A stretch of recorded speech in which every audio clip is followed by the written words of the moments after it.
Yayoi Kusama, Infinity Mirrors, featuring several immersive installations by this now very well-known contemporary Japanese artist, as well as some of her drawings, paintings, and soft sculpture, and more. And I'm bringing it up because it's in big demand, and the tickets are actually going very quickly. At the moment, they're just available to SAM members. And I don't want anyone to be disappointed for those of you that are interested in Japan. The tickets will begin to be made available to the public on May 30th, which is a week from today. And by that time, I'm sure there will be some left. But not a lot of options. So if there is a specific day you want to come with friends, I would encourage you to go ahead and become a member if you're not already. I'm not trying to threaten anybody. It's just I hate for people to be disappointed if they want to see something and can't get to it. So we don't usually have this problem. So now to introduce Stephen Salel, who is the Robert F. Lange Foundation Curator of Japanese Art with the Honolulu Museum of Art. And before Salel joined the museum in 2012 as the Lange Foundation Research Associate for Japanese Art, he was the manager here of Curator Japanese Art. I'm sure many of you have visited it, an art gallery on First Avenue South. And he received his MA in art history from the University of Washington, where he specialized in early modern Japanese painting. And I would like to add that during that time he was also a Blakemore intern at the Asian Art Museum, and since I've been here long enough, I knew him at that point, and it is a big thrill to have him come back to give a lecture as the curator at the Honolulu Museum. It's wonderful to see what he's up to now. So his exhibitions at the Honolulu Museum of Art have included a series that he co-curated with their curator of Asian art, Sean Eichmann, on Japanese erotic art, or shunga. The first of these exhibitions, The Arts of the Bedchamber, Japanese Shunga in 2012, was nominated by the Association of Art Museum Curators for an Excellence in Outstanding Small Exhibitions Award. And the third exhibition, Modern Love, 20th Century Japanese Erotic Art, was awarded an honorable mention by that same organization. Stephen and Sean also co-authored the book Shunga, Stages of Desire, published by Skira Rizzoli Publications in 2014. And his most recent curatorial projects include Hiroshige City from Edo to Tokyo, featuring woodblock prints by, obviously, Takawa Hiroshige, as well as Visions of Gothic Angels, Japanese manga by Takaya Mio, that just closed this past January. Please welcome Stephen Salel.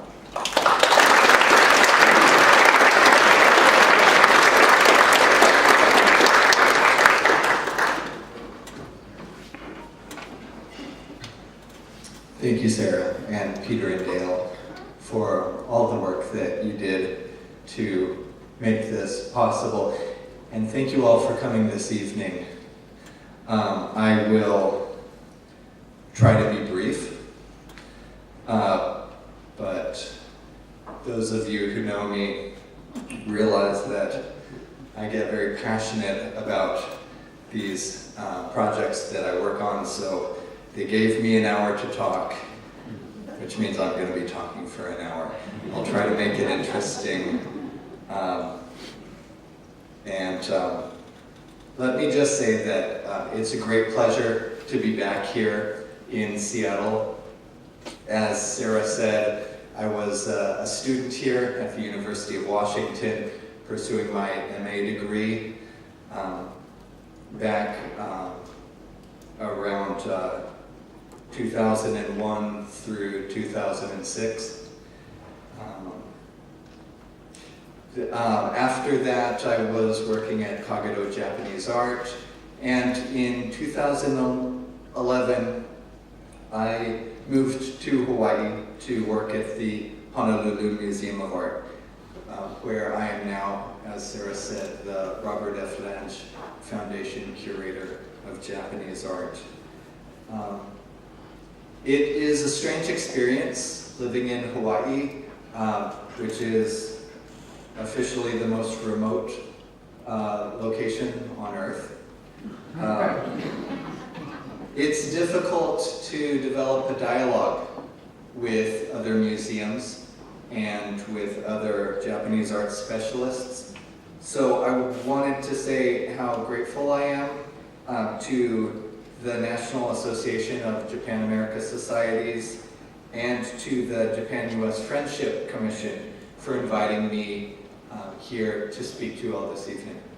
I'll be talking about the Honolulu Museum of Art's collection of Japanese prints and the role which James A. Michener played in forming that collection.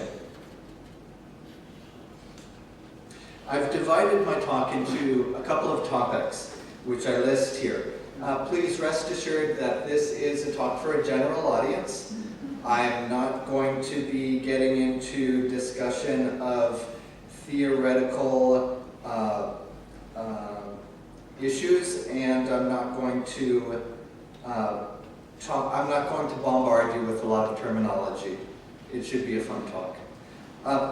Some points that I hope you take away from this discussion include a basic familiarity with the Honolulu Museum of Art, the way in which that museum developed a relationship with Michener, and what Michener ultimately contributed to the museum.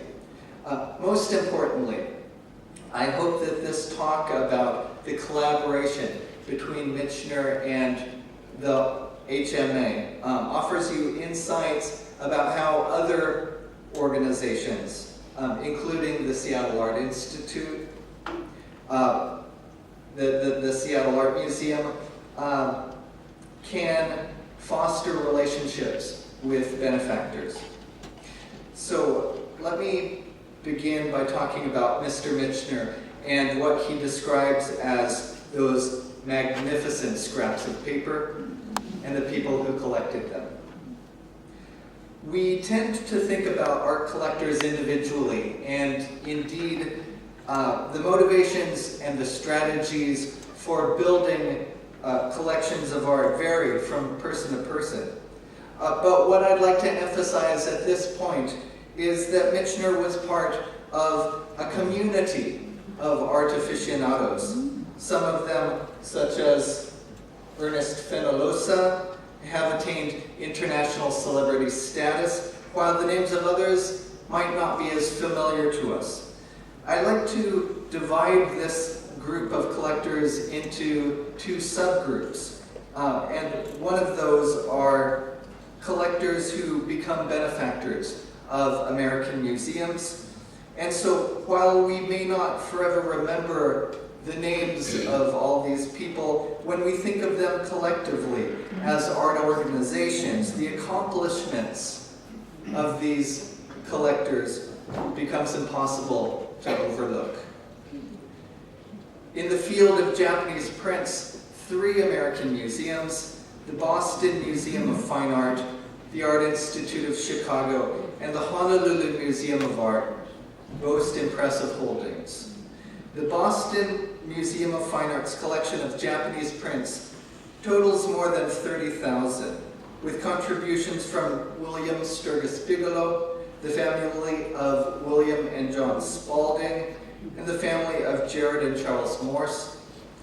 Likewise, the Art Institute of Chicago's collection includes works donated by Clarence Buckingham, Frederick W. Gookin, and others. And finally, when we talk about the Honolulu Museum of Art's print collection, we are speaking mostly about works assembled by 4 individuals: James Michener, Richard Lane, Philip Roach Jr., and Oliver Statler. From that macroscopic overview of Japanese print collections within the United States, I'd like to dive down into the collection formed by James Michener and currently owned by the Honolulu Museum of Art. Now, perhaps some introductions are in order. Since recently we've heard news about Hawaii being referred to as an island in the Pacific.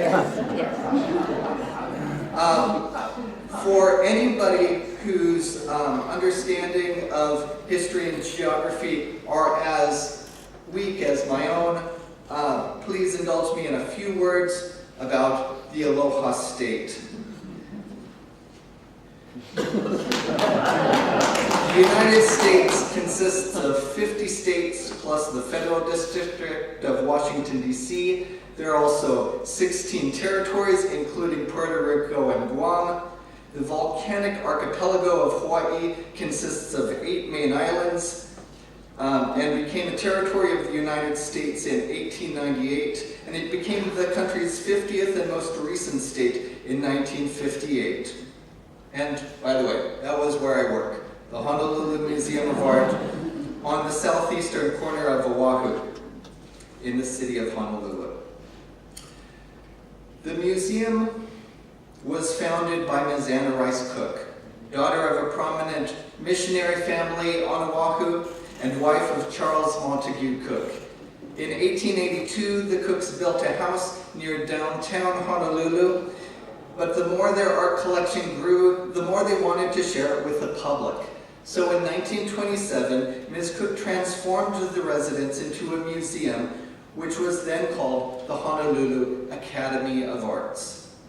The Academy was founded to promote mutual understanding among members of its very ethnically diverse community, and to offer those members an opportunity to learn not only about one another, but about distant cultures underrepresented in Hawaii. Some of the ethnic groups that Ms. Cook specified in her 1927 mission statement included Hawaiians, Americans, Chinese, Japanese, Koreans, Filipinos, and Northern Europeans. Why she didn't make reference to Southern Europeans has always been a bit of a mystery to those of us who work there. And we have kind of a running joke about how perhaps Ms. Cook and her family took a trip to Italy and it didn't go so well. So she felt that Italian culture was maybe beyond her ability to appreciate. I really don't know. In addition to her home on Beretania Street, which became the Honolulu Academy of Arts, Ms. Cook also donated another house across the street, and this became Linakona Art School. 41 years later, in 1968, Alice Spaulding, the daughter of Ms. Cook, donated her home, located in the Makiki Heights district, approximately 1 mile away, to the museum. From 1970 to 1978, the residence was utilized as a research center for Japanese prints, and from 1986 to 2011, it was known as the Contemporary Museum. In 2011, around the time that I began working there, the Honolulu Academy of Arts, the Linakona Art School, and Spaulding House merged to become what is now the Honolulu Museum of Art. Linakona, which I show here in the center, now known as the Honolulu Museum of Art School, continues to offer art classes to the local community. For the past few years, Spaulding House, shown here at the bottom, has presented art exhibitions integrated into the STEM program, that is, science, technology, engineering, and mathematics, emphasized by the Honolulu School District, and the site has been a popular destination for school excursions. Anna Rice Cook's home remains the nexus of the Honolulu Museum of Art. Designed by Bertrand Goehe and Hardy Phillips in the 1920s, it's a typical expression of late 19th century American eclecticism, combining Spanish and Chinese features in a style that has become firmly identified as Hawaiian architecture. As an encyclopedic museum, the Honolulu Museum of Art displays works from all over the world.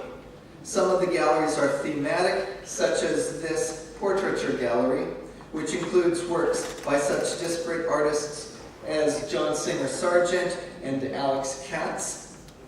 Other galleries focus on a particular location and time period. This room features 17th century European paintings, sculptures, and prints. Among our Asian galleries is one devoted to Pan-Asian Buddhist works. 3 particularly important areas in our museum include our Arts of Hawaii Gallery, our Korean Art Gallery, which opened in 1927, making it the first gallery dedicated to Korean art in any American museum, and our Japanese print collection, which, as I previously mentioned, thanks to one particular patron, follows the Boston MFA and the Art Institute of Chicago as the 3rd largest in the United States. That patron, of course, was James A. Michener. He's cute, yeah? To describe Michener's childhood as humble is a bit of an understatement. It was, in a word, Dickensian.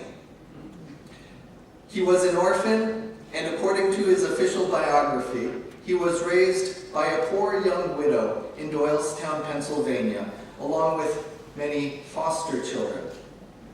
Nevertheless, he felt loved, and he was inspired by his adoptive mother reading aloud from 19th century novels, particularly, and no, I'm not making this up, those of Charles Dickens. After receiving a bachelor's degree in English literature at Swarthmore College in 1929, and